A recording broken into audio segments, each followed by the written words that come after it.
এই আধুনিক পৃথিবীতে স্যাটেলাইট, ইন্টারনেট আর বিমানের যুগেও আজও এমন একটি জায়গা আছে যেখানে পৌঁছানো মানে সময়ের উল্টো দিকে হাঁটা।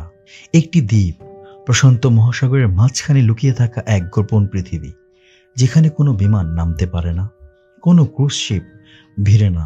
চারদিকে শুধুই অন্তহীন নীল সমুদ্র, হাজার হাজার কিলোমিটার দূরে সভ্যতা, আর সেই শূন্যতার মাঝখানে মাথা তুলে দাঁড়িয়ে আছে এক আগ্নেয়গিরি শিলা। এই দ্বীপে আজও বাস করে মাত্র 50 জন মানুষ। না কোনো শহর, না কোনো হাসপাতাল, না কোনো পুলিশ স্টেশন, না কোনো সুপারমার্কেট। তবুও তারা বেঁচে আছে। এই দ্বীপের নাম পিটকেয়ার্ন আইল্যান্ড। পৃথিবীর সবচেয়ে বিচ্ছিন্ন মানব বসতিগুলো একটি দ্বীপ যার জন্ম ইতিহাসের এক ভয়ঙ্কর বিদ্রোহ থেকে। একটি দ্বীপ যেখানে আগুনে পুড়িয়ে ফেলা হয়েছিল একটি জাহাজ, যাতে আর কেউ কখনো এখান থেকে পালাতে না পারে। কিন্তু প্রশ্ন হলো, সভ্যতা থেকে এত দূরে থেকেও এই মানুষগুলো আজও কিভাবে টিকে আছে? তাদের দৈনন্দিন জীবন কেমন? তারা খাবার পায় কোথা থেকে? বিদ্যুৎ, পানি, চিকিৎসা সবকিছুই বা কিভাবে চলে? এই দ্বীপ এখনো কোনো কোনো অজানা রহস্য লুকিয়ে রেখেছে, যেখানে প্রতিটি দিন এক একটা গল্প। পিটকেয়ার্ন দ্বীপে পৌঁছানোর কোনো সাধারণ ভ্রমণ নয়। এই দ্বীপে যাওয়ার জন্য প্রথমে আপনাকে পৌঁছাতে হবে পৃথিবীর অন্যতম দূরবর্তী বিমানগুলোর একটিতে, তাহিতি কিংবা নিউজিল্যান্ডে। কিন্তু এখানে যাত্রা শেষ নয়, বরং এখান থেকে শুরু হয় আসল পরীক্ষা, যেখান থেকে আপনাকে উঠতে হবে একটি ধীরগতির জাহাজে, যেটি দিনের পর দিন প্রশান্ত মহাসাগরের বুক চিরে এগিয়ে চলে। চারপাশে শুধু জল, দিগন্তজোড়া নীল সমুদ্র, মাঝে মধ্যে আচমকা ঝড়, বিশাল বিশাল ঢেউ আর ভয়ঙ্কর নীরবতা। আশেপাশে নেই কোনো দ্বীপ, নেই কোনো উদ্ধারকারী জাহাজ। যদি কিছু ঘটে যায়, সাহায্য পাওয়ার মতো কোনো নিশ্চয়তা নেই। এই যাত্রা নিজেই যেন মানুষকে মনে করিয়ে দেয় সভ্যতা কতটা দূরে ফেলে এসেছেন আপনি। ঠিক সেই শূন্যতার মাঝখানে হঠাৎ ভেসে ওঠে খাড়া সবুজ পাহাড়ে ঘেরা এক আগ্নেয় দ্বীপ, পিটকেয়ার্ন। পিটকেয়ার্ন দ্বীপে পা রাখা মুহূর্তে একটি বিষয় স্পষ্ট হয়ে যায়, আপনি আর আধুনিক দুনিয়াতে নেই। এখানে মোট জনসংখ্যা মাত্র 50 জন। 50টি পরিবার নয়, 50টি মানুষ, যেখানে সবাই নাম জানে, ইতিহাস জানে, অতীত জানে। এই পুরো দ্বীপে রয়েছে মাত্র একটি স্কুল, একটি চার্চ, একটি পোস্ট অফিস। আছে একটি জেনারেল স্টোর, যেটি সপ্তাহে মাত্র 2 দিন খোলা থাকে, তাও যদি তখন পণ্য মজুদ থাকে। কোনো হাসপাতাল নেই, কোনো পুলিশ স্টেশন নেই, নেই কোনো শপিং মল। আধুনিক সভ্যতার শেষ সীমা যেন এখানে এসে থেমে গেছে। এত সীমাবদ্ধতার মধ্যেও পিটকেয়ার্নের মানুষগুলো টিকে আছে আত্মনির্ভরতার উপর ভর করে। দ্বীপের সব পরিবারই নিজের খাবার নিজেই উৎপাদন করে। উর্বর মাটিতে জন্মায় কলা, পেঁপে, ব্রেড ফ্রুটস, কচু আর মিষ্টি আলু। দ্বীপ জুড়ে মুক্তভাবে ঘুরে বেড়ানো মুরগি থেকে পাওয়া যায় ডিম। সমুদ্রই তাদের প্রধান খাদ্য ভাণ্ডার।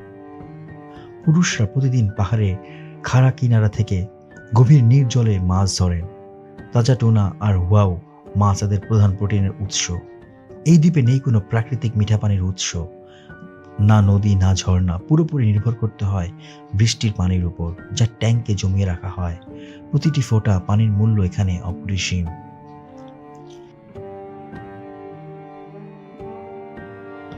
বিদ্যুৎ আসে সোলার প্যানেল আর ছোট ডিজেল জেনারেটর থেকে। পুরনো স্ক্র্যাপ আর বাতিল যন্ত্রাংশ দিয়েই নতুন কিছু তৈরি করা হয়।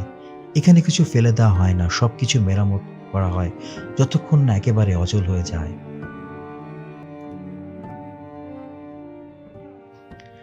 পিটকেয়ার্ন শুধু একটি দ্বীপ নয়, একটি মানব ইতিহাসের এক জীবন্ত স্মারক। বেঁচে থাকার জেদ, সাহস আর রহস্যের উপর দাঁড়িয়ে থাকা এক সমাজ। এমন একটি জায়গা যেখানে সময় ধীরে চলে, যেখানে প্রযুক্তি এখনো সবকিছু দখল করেনি, আর যেখানে মাত্র 50টি প্রাণ আজও প্রকৃতির সঙ্গে লড়াই করে টিকে আছে। পিটকেয়ার্ন দ্বীপের ইতিহাস শুরু হয় 1789 সালে ব্রিটিশ জাহাজ HMS বৌনটির ডেকে। দীর্ঘদিনের কঠোর শাসন, অমানবিক পরিবেশ আর অসহনীয় চাপের ফলে নাবিকদের মধ্যে বিদ্রোহ দানা বাঁধে। ফ্লেচার ক্রিশ্চিয়ানের নেতৃত্বে তারা ক্যাপ্টেন উইলিয়াম ব্লাইয়ের বিরুদ্ধে বিদ্রোহ ঘোষণা করেন। এই বিদ্রোহ ইতিহাসে পরিচিত হয়ে ওঠে মিউটিনি অন দ্য বাউন্টি নামে। বিদ্রোহীরা জানত ব্রিটিশরা নৌবাহিনীর কখনো তাদের ক্ষমা করবে না, শাস্তি হবে মৃত্যুদণ্ড। তাই তাদের দরকার ছিল এমন একটি জায়গা যেটি কেউ খুঁজে পাবে না। ভুল মানচিত্র চিহ্নিত এক দূরবর্তী আগ্নেয় দ্বীপ পিটকেয়ার্ন হয়ে ওঠে তাদের নিখুঁত আশ্রয়। এখানে এসে তারা চূড়ান্ত এক সিদ্ধান্ত নেয়, HMS বৌনটির জাহাজটি পুড়িয়ে ফেলা হয় যাতে আর কোনোভাবে ফিরে যাওয়ার পথ না থাকে। কিন্তু পিটকেয়ার্নের গল্প এখানেই শেষ নয়। দ্বীপ জুড়ে ছড়িয়ে আছে প্রাচীন পলিনেশীয় চিহ্ন ও প্রতীক, অজানা গুহা আর রহস্যময় খোদাই। অনেক গুহার গভীরে এখনো কেউ প্রবেশ করেনি। কখনো বিপদে ভয়, কখনো অজানা আতঙ্ক। দ্বীপের মানুষ আজও গল্প করে নিঃশব্দে রাতের সমুদ্রের উপর হঠাৎ দেখা যাওয়া অদ্ভুত আলো নিয়ে। কখনো পাহাড় থেকে ভেসে আসে অদ্ভুত প্রতিধ্বনি, আবার শান্ত সমুদ্র থেকে হঠাৎ উঠে আসে বিশাল ঢেউ, যেন সমুদ্রটাই জীবন্ত। আজ পিটকেয়ার্নের সবচেয়ে বড় সমস্যা তার ভবিষ্যৎ। জনসংখ্যা ক্রমেই কমছে, পড়াশোনা ও কাজের জন্য তরুণরা নিউজিল্যান্ডে চলে যাচ্ছে, আর অনেকে ফিরে আসছে না। যদি নতুন মানুষ না আসে তাহলে একদিন এই দ্বীপ পুরোপুরি ফাঁকা হয়ে যাবে, নাকি ইতিহাসের এই জীবন্ত স্মারক কোনোভাবেই টিকে থাকবে? এই প্রশ্নের উত্তর এখনো অজানা।